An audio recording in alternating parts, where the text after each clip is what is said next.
Good afternoon, everyone. I hope you're well. I'm Georgia Manane, the Community Manager at the IMI. Hope you're all having a good day. Thank you for joining us for the Is Your Business Future-Proof when it comes to battery replacement with VARTA. I'm joined today with Andy Cook, the Technical Sales Manager from Clarios, representing the VATA brand, and also John Rawlins, the Marketing Manager from Clarios, who also represents the VATA brand. He will be on hand to answer any of your questions throughout the webinar today. Just a few housekeeping points before we get started. This webinar is being recorded and will be available to you by the end of this week. I will let you know via email. Please let us know if you have any questions by submitting your questions using the Q&A function in the toolbar below. Really good if you have any questions, because obviously we want to hear from you as much as possible. So without further ado, I'd like to hand over to Andy.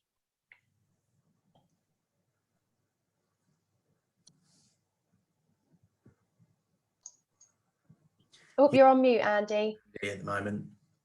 There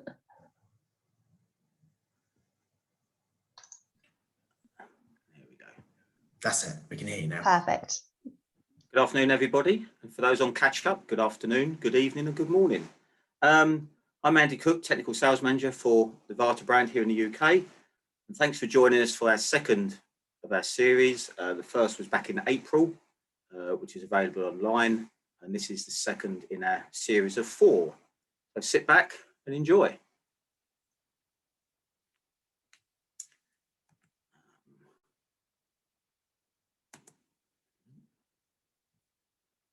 Oops. It won't move on, Georgia. There should be some arrow icons in the bottom left hand, or try it on your keyboard. Yeah, no, we had this last time, didn't we? Apologies for this. I'll stop share and reshare. Okay.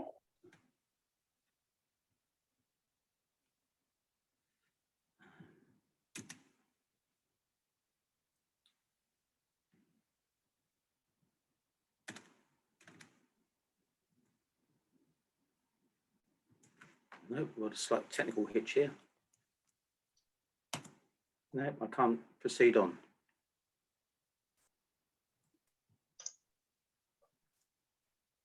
John, do you have the presentation to hand? Yeah, I do. Let me see if I can share my screen. Let me just open it one moment. Thank you. Ah, there we go. There we go. It's now working, everybody. So perfect. Thanks for bearing with us. So let's have a little bit of fun in the room. So who is the world's largest tyre manufacturer? So have a good think about that.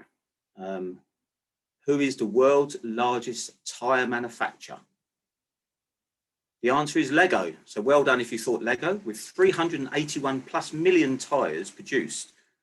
That's quite an accolade when you think that they're just toy tyres. So next question, who is the largest battery manufacturer in the world? Hopefully not thinking of competitors. The answer is, of course, VATA. And a few statistics to back that up. In 2020, the company sold 143 million batteries across the world. Now, Clarios, in the bottom right-hand corner, is our company name, and VATA is our brand in Europe. So the brands along the bottom there are in other countries across the world. So if you take VATA across to the United States, it won't get recognised because it's a European battery, although it's the same battery, same construction from the same company. 143 million batteries sold in 2020.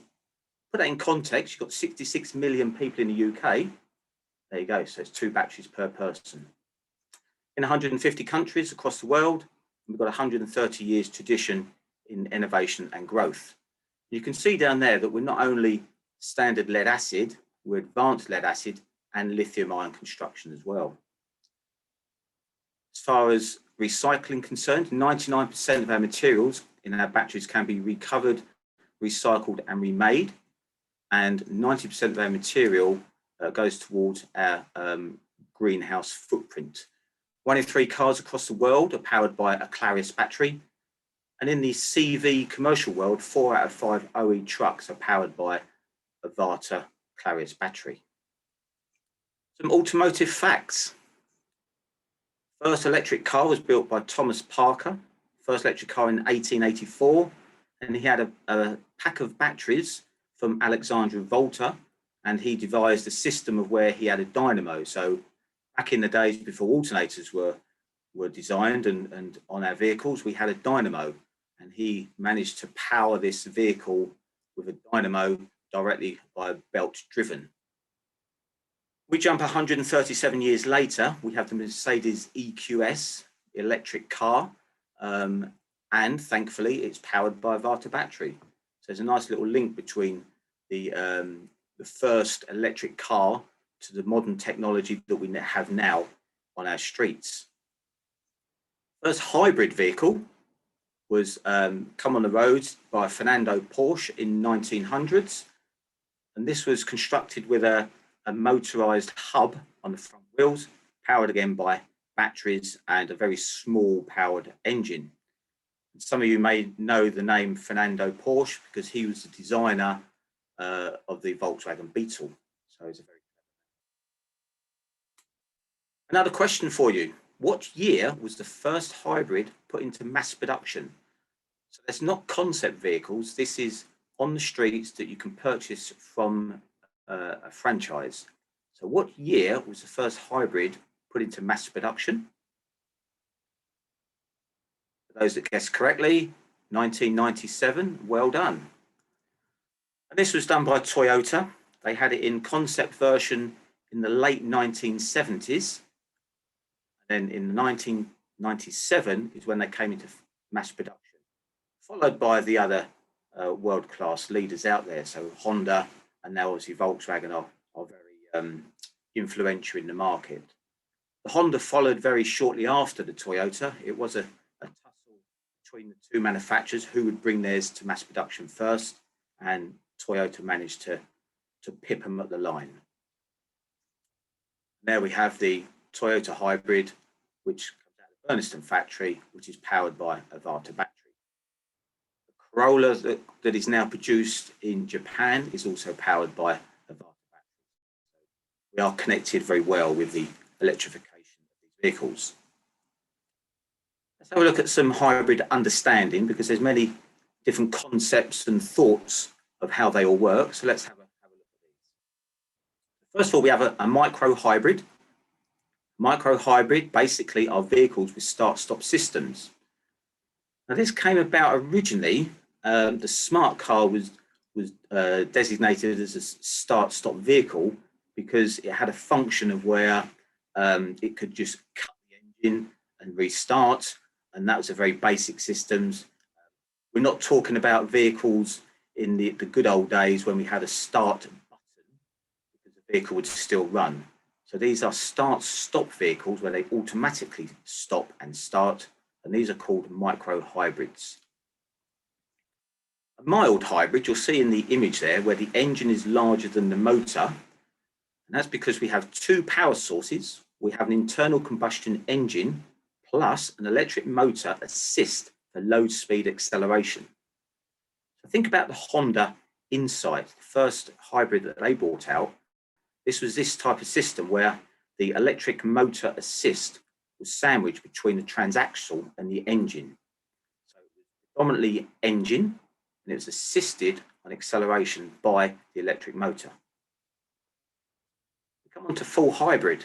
So now we can see that the engine is smaller than the motor because the electric motor is for low speed and short distances, with an internal combustion engine assist with regenerative braking. There's a few pointers here. So when I say electric motor for low speed and short distances, this means that you're able to drive the vehicle at light throttle up to about 30 miles an hour on an electric motor. There's facility within the settings on your center console where you can drive slightly longer speeds, depending on the charge of the battery, up to about 40 or 50 miles. Then as soon as you accelerate, when you go past the threshold of electric power, the engine is only there to assist the driving. There is no physical link between the combustion engine and the road wheels. It all goes through a transaxle assembly. Regenerative braking, there's no physical link between the foot brake or the brakes and charging. This is all done by a motor generator within a transaxle. So when you decelerate, the motor is converted into a generator to recharge the battery. Now we come on to a plug-in hybrid. So we have two sources of power, electric motor for mid to long distance, with an internal combustion engine assist and charging systems powered by the mains electric. So very much like the hybrid we've just spoke about. However, we now have a plug-in option where we can charge stored energy within the battery, which means we can drive further, slightly higher speed, just on electric. So let's call that EV mode, if you like. If you don't plug it into the mains, it doesn't matter. It reverts back to a conventional hybrid vehicle. So you may be thinking, I haven't got facility at home to charge a hybrid. That's fine, because it just reverts back to normal hybrid. It just means that you wouldn't have the electric range that other people could have if they was to plug their hybrid into the electrical socket. And then we come on to full electric. It is what it says on the tin.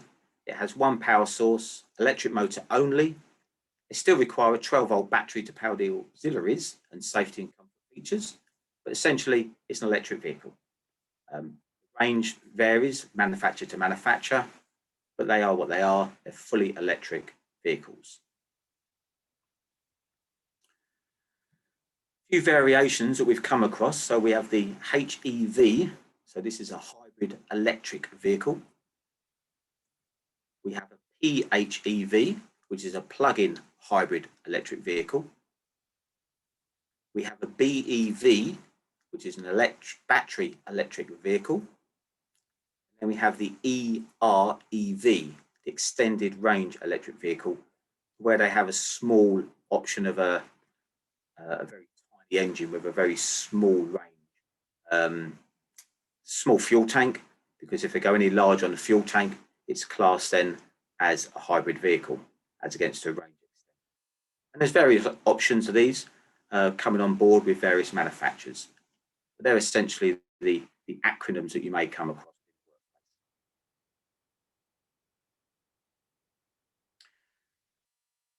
Very good point this. The charging points. Our office is based in Watford, so I've highlighted Watford there. We have the total number of vehicles registered in Watford in the 2020, 67,620. However, registered in Watford, electric vehicles was only 1,444. The charge points there, so this is an image of charge points in and around the Watford area. They are in supermarkets, public buildings, retail parks, and office complexes. So now when you think about the demand for electric vehicles, we've got to be realistic and think about where we're going to charge them up. Tesla have their own sites dotted around the country. You may have a house mains. Alternatively, you've got to drive somewhere where these Tesla sites are located, which can be inconvenient. So although we wish to have a plug-in car, we've then got to think of the infrastructure to plug it in. Let's have a look at some hydrogen. So hydrogen, this is the source from Toyota. This is the Mirai. This is the second generation available to the public. The first generation was very good, but the second generation has got a longer range. They can carry more passengers this time as against to 4 passengers and a small weekend case.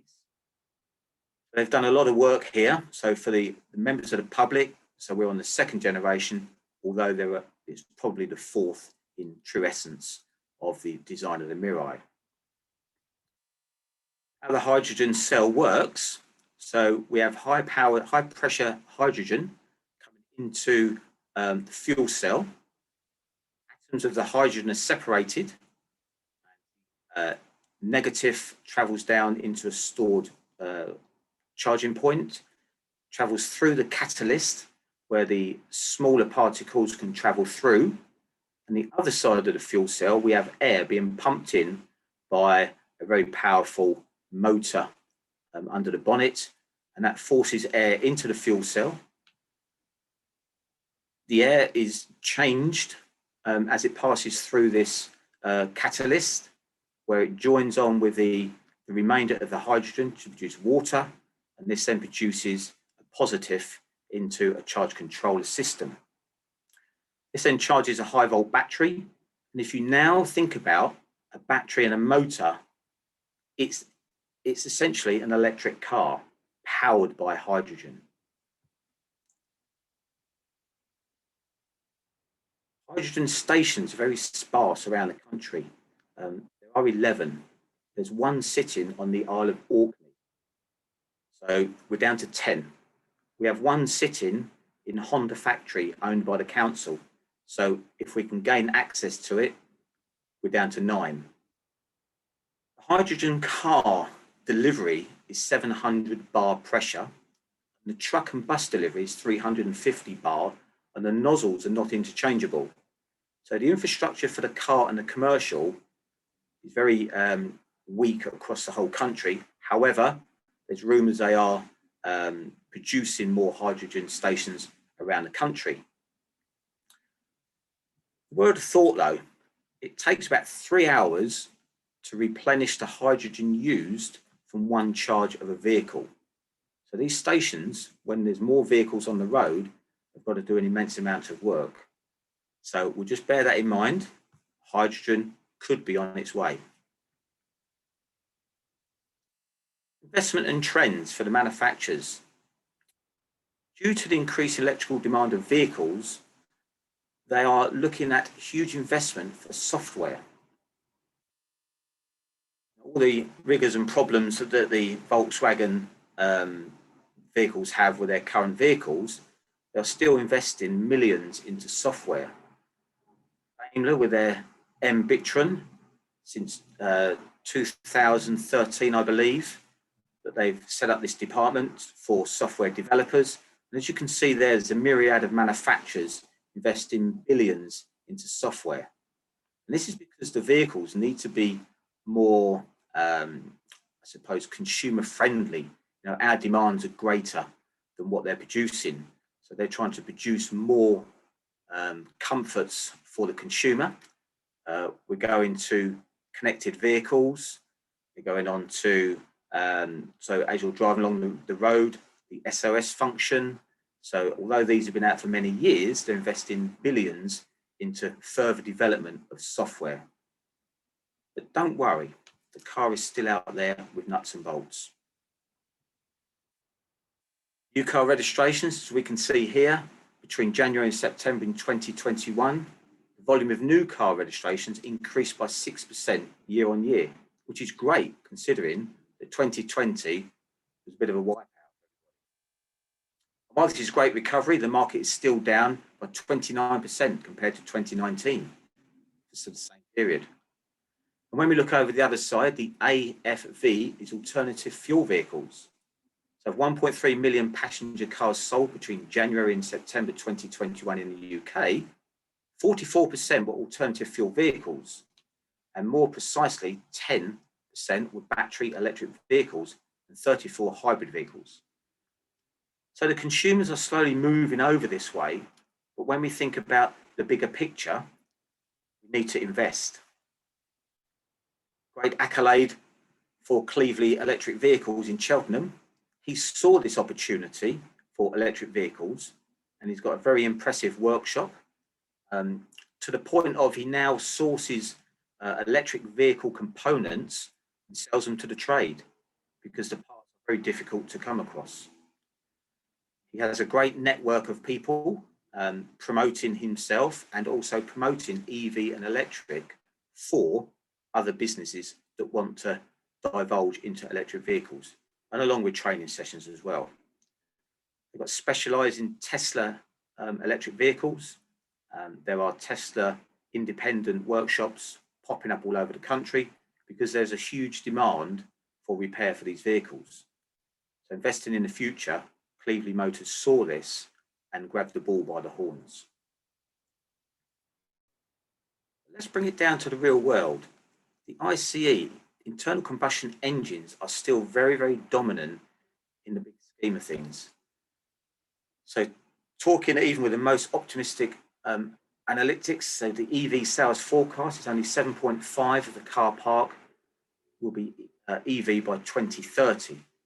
So although we've got quite a few electric and EV vehicles out there, we've still got an enormous amount of ICE vehicles on the road today. However,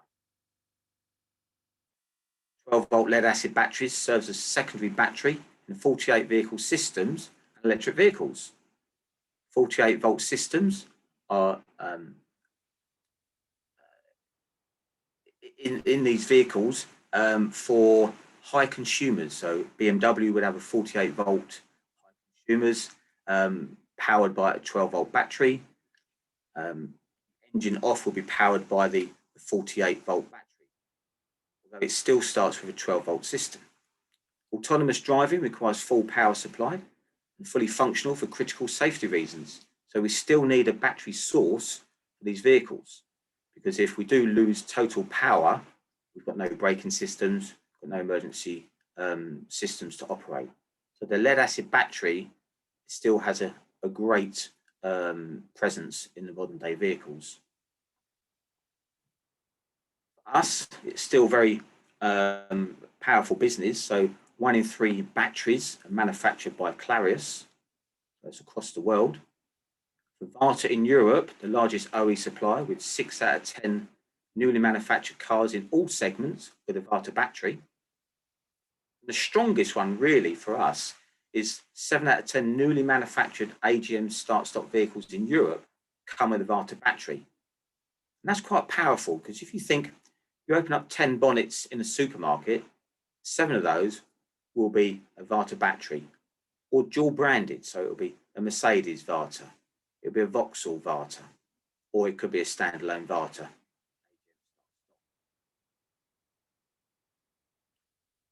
Recent survey carried out by Fleet News, the question was, do you have a company policy to discourage engine idling? So do you think it is higher or lower than 50%? Do you have a company policy to discourage engine idling? Survey results came back as yes at 61.3%. That's quite huge really, because not only are we promoting start-stop vehicles, but we've also got businesses now encouraging their employees to discourage having a vehicle idling when in traffic or in city areas.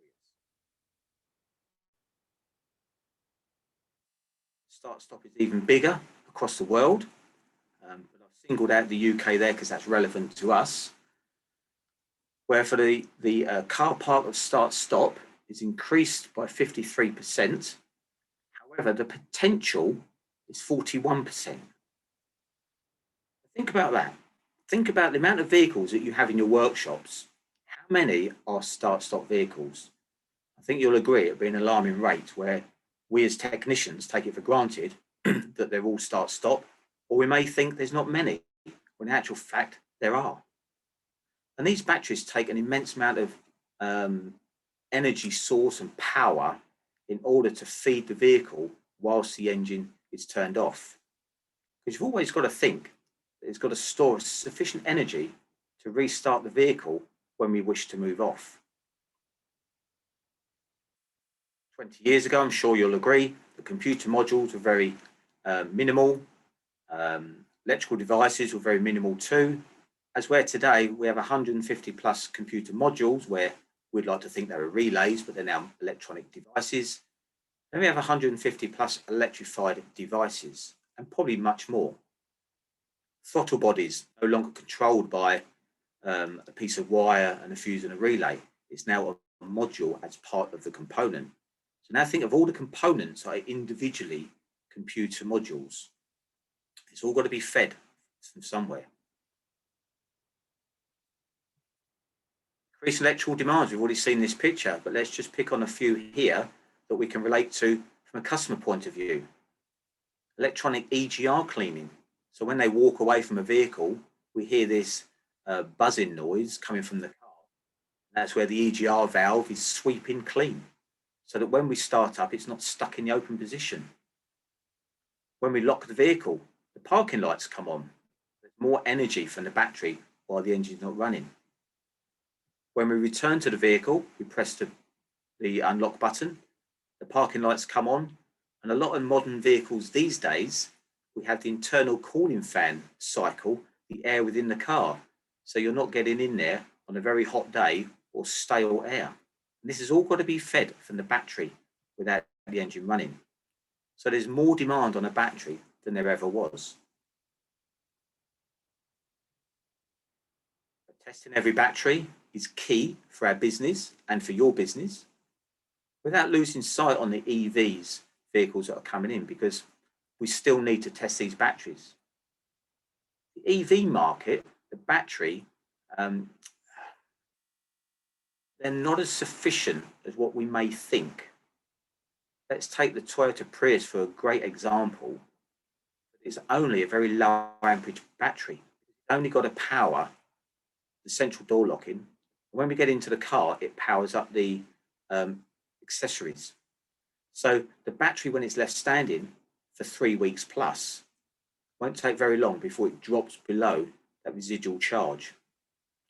So although it's a hybrid vehicle, we still need to test a regular 12-volt battery. It keeps the customers moving and satisfied. It builds customer loyalty. Let's face it, if we replace a water pump or a cam belt at £500, £600, £700, wouldn't it be great to tell them that we've tested your battery because of all your consumers, and today your battery's fine? And that just builds trust in you as a garage repair and them as a customer driver. We also offer support for our workshops.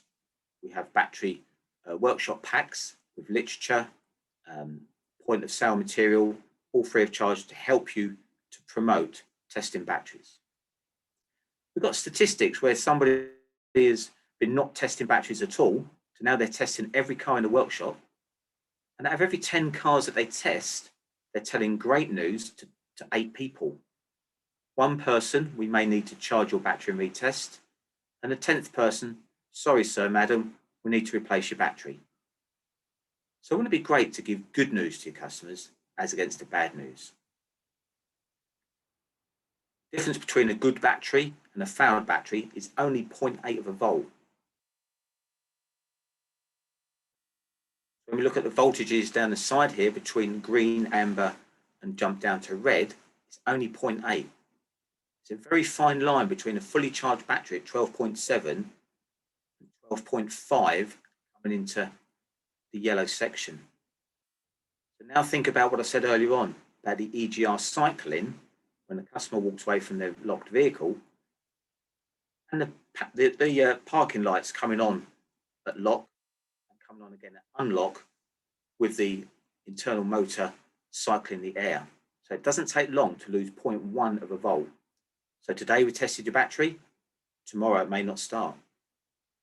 They're always going to come back to the workshop as a complaint, but now you've got to think about it's only 0.1 of a volt difference between a good battery and then a battery that's struggling to start the vehicle.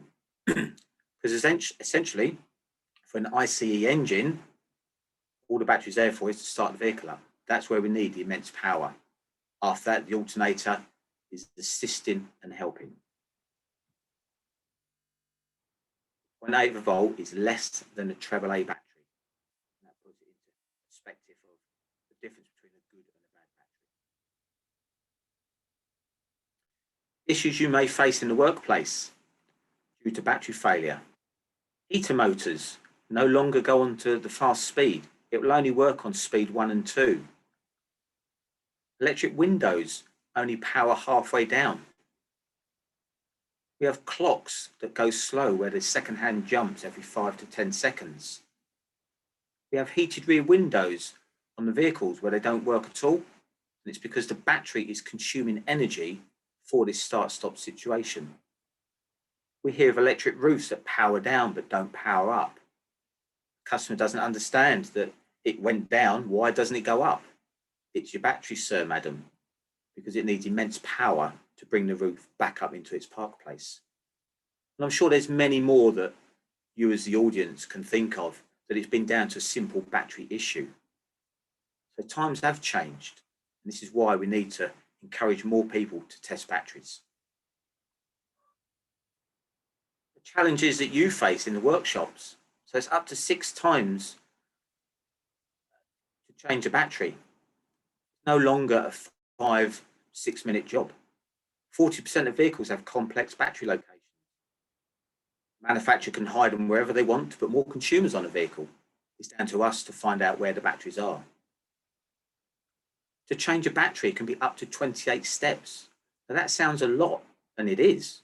But when you explain to a customer the length of time that it takes to change a battery because of the steps that we need to go through in order to replace it, they don't realise that you just don't unbolt it and replace it. We've got to remove seats. We've got to remove trim. We've got to remove trim without breaking the clips. It's all things that we need to know as technicians. Software coding and battery initialization. We need to tell the vehicle that we've replaced the battery on a lot of vehicles. And the reason for this is because the alternator is changing its charging profile via the intelligent battery sensor bolted to the negative terminal. The battery sensor is monitoring the amp draw from the battery. So that's now telling the alternator, I need more power or less power. And as the battery degrades, it's turning the power down from the alternator so we're not overcharging the battery.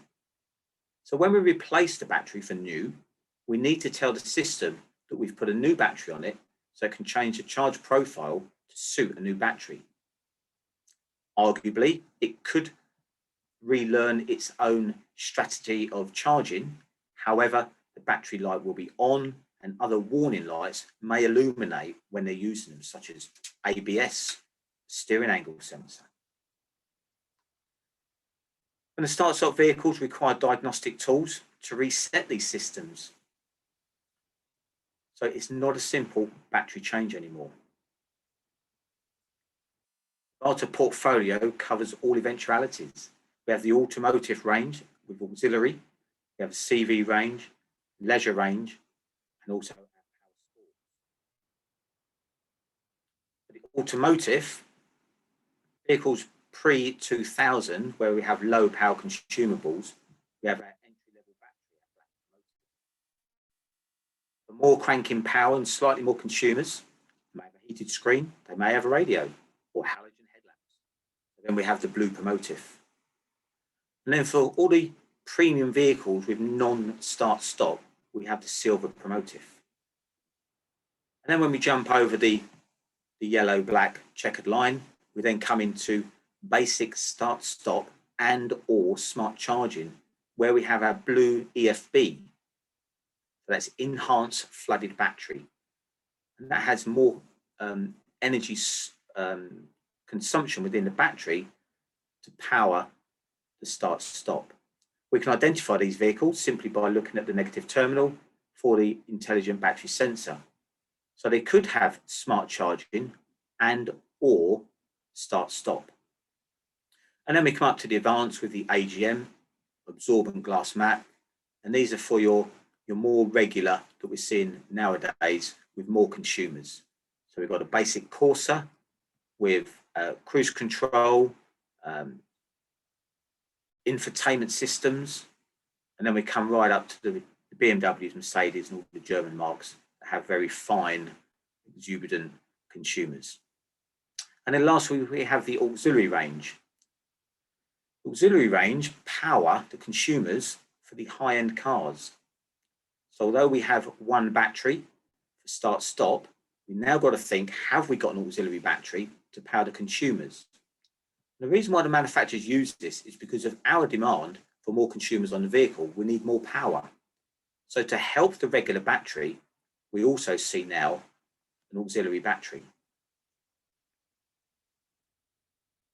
And we have assistance to find all this information out. We have a partner portal that's free of use, online to use, or within our battery workshop pack, we have a USB button that we plug in. It opens up the home page to register. VRM lookup, we can look at battery position. So where's it located? It also gives you the opportunity to see if we have an auxiliary battery fitted on that vehicle. Battery instructions on how to replace the battery. Do I need diagnostics? And how long it takes to fit. And as an added bonus, we have battery knowledge, where we have video clips of related topics. So what happens if I turn start stop off? What's the difference between EFB and AGM? And they're all topics you may get asked by your customers. So don't feel afraid to look and to educate yourselves on more information. Very proud to be the world leading OE provider for many, many manufacturers. Agreed, you may be thinking, well, I've looked at a Jaguar recently and it wasn't a VATA. No, predominantly, we are the OE leaders with all these manufacturers. In assistance for workshops, we have the VATA Partner Portal. We have a VATA Battery Test Check Program, where we have workshop literature to help you get on board with testing batteries, signage and banners. And then we also have the VATA Training Academy and e-learning modules. And there's the gruesome foursome. We are out and about across the whole country and into Ireland with our branded vehicles. So if you do see one of our vehicles around, just think, you know what, I could do with some of their help. And we're more than happy to come and help anybody up and down the country and support you. Thank you very much. I'll leave the VATA support email address down there, so that if you do have any questions after the session, you're more than welcome to post any queries, and it comes to myself. If you give us a little bit of time to sift through them, you will get a response. So thanks for listening. Over to the questions, John. That's great. Thanks very much, Andy. I think it's nice to see how the vehicle park is developing, but also to bring it back to real world, and that for the next number of years, that the vast majority of vehicles on the road will still have combustion. Absolutely. Yeah. So we only had one comment, which I've answered during the presentation there, but I have had a couple of questions as well that I'll just ask you. I think most of them you've been through, but maybe you can reiterate or insight into it. So the first question we had was, thanks very much for the presentation. Where can I actually buy VATA batteries? So if I'm a workshop and I don't have them at the moment, how do I get to purchase VATA batteries? Factors, predominantly we use Euro car parts. However, we do have other factors that stock and supply VATA. Very simple answer really, John. Just whoever your part supplier is, just ask for VATA. Simple as that. Yeah, exactly. Like you mentioned, ECP, but AAG Group Auto, UAN have access to them, and lots of other independent factors as well. So that was the first question. The second one you mentioned was the partner portal, which is, like you mentioned, free to use. Yeah. And how, for the audience watching, what's the easiest way to find that? How do you get? The easiest way, we can do a Google search. Other platforms are available. We can do a Google search for VATA Partner Portal and simply click on the link. We do have the option when you register for the truck and car, because they're integrated. So it doesn't matter if you join both or just the car or the truck. But yeah, VATA Partner Portal, and the Google search will pop up there. And it's just a very simple form to fill out. It's a few details, an email address and password that's unique to the user. They pop back into the email and press the link to activate the account. And just bear in mind the password.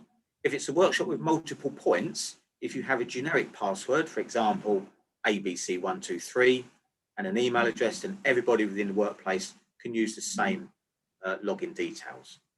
Alternatively, they can get in touch with us and we can send them a workshop box, which will have the USB button, plus the other literature to assist them with battery testing and test flies as well.